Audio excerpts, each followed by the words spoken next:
sometimes there comes a point, and I have had to do that frequently now, where to accurately review a film, you need a pretty thick dram of merely passable scotch, because drinking a better scotch would be an insult to scotch better reserved for celebrations of film accomplishments, and not what I'm about to do.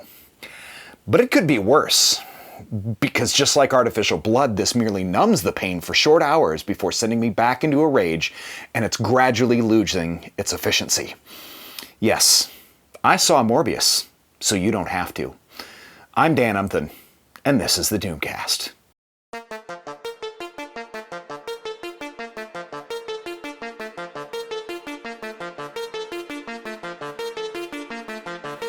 All right, first things first, please do me a favor and hit subscribe and the bell. I make a video once a week, and they're all worth it, and it's worth following, so please just make sure you don't miss the rest of this, because I promise they're a lot less angry. Anyhow, Morbius. We got Morbius. Could have had Lesbius. And honestly, it was mostly BS. Yes, a movie that seems like it was written by me in 1995 with graphics from a PlayStation 3 video game. But here's the thing. It could have been much worse. The reviews that you're seeing, not even the worst comic book movie I've ever seen. And I'm being very honest about that. Green Lantern? It's probably worse. Thor: Dark World. Eternals. Josh Trank's Fantastic Four, unfortunately. Spider-Man 3, X-Men 3, the other X-Men 3, X-Men 4, Venom. All of those movies are overtly worse and much sillier. I think Venom 2. Plenty of superhero movies have sucked more. In fact, other superhero Marvel vampire movies did suck more. Blade Trinity. All of these movies are very bad and worse probably, but Morbius is very simply a flat movie out of an otherwise potentially compelling character. And part of that is the choices, part of that is the fault of the telling of the origin story of a character that is, they're initially dependent on Spider-Man and doing that again without Spider-Man. It's really hard doing Morbius and Venom independent of Spider-Man, because otherwise they're just meaningless monster characters.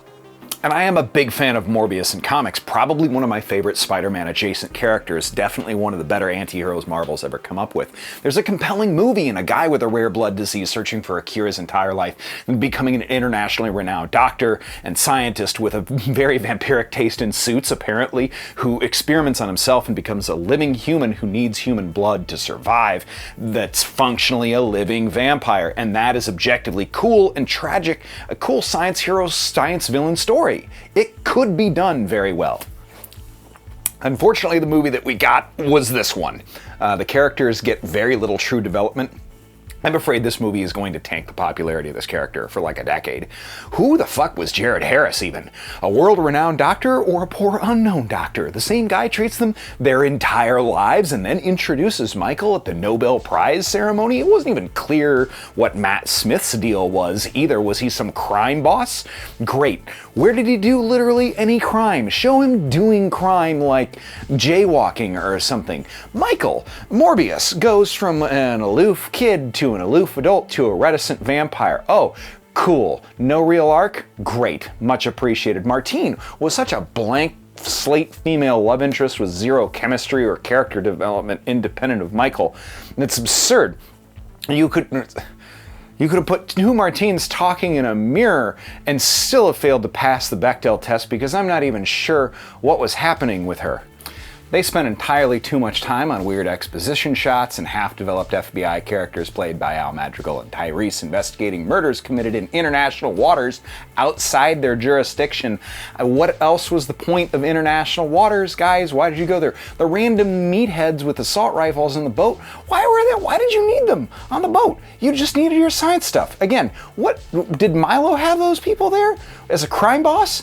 Why did his tie literally match his shirt? It was the same fabric as his shirt. That doesn't make any sense. Why not just make the villain, instead of another vampire, the villain is a medical tech vulture capitalist that framed Michael for Martine's murder on the boat? Oh, holy shit, the fugitive, except with vampire powers. Come, Sony? Did you just hear that?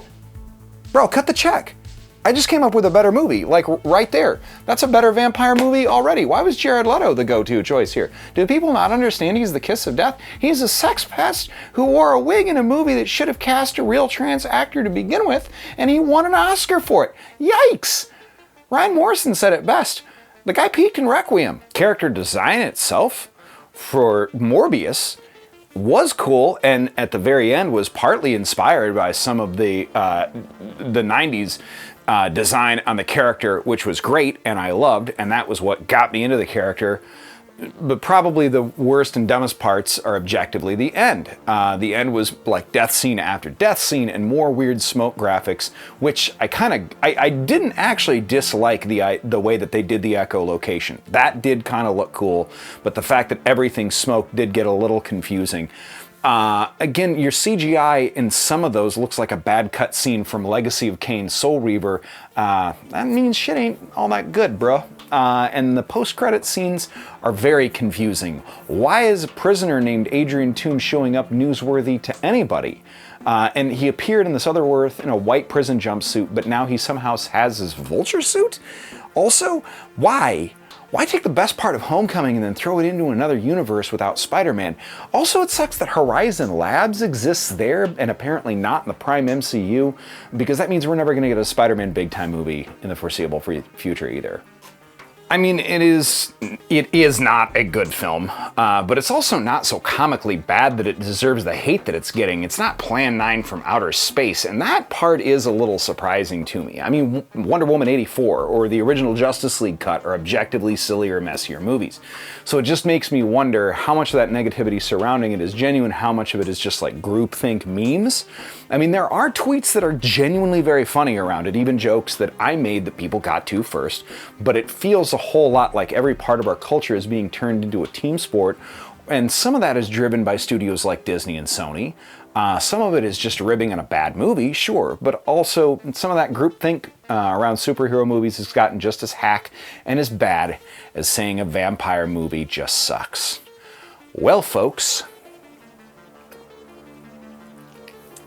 till next time, this has been the Doomcast. We'll see you next week.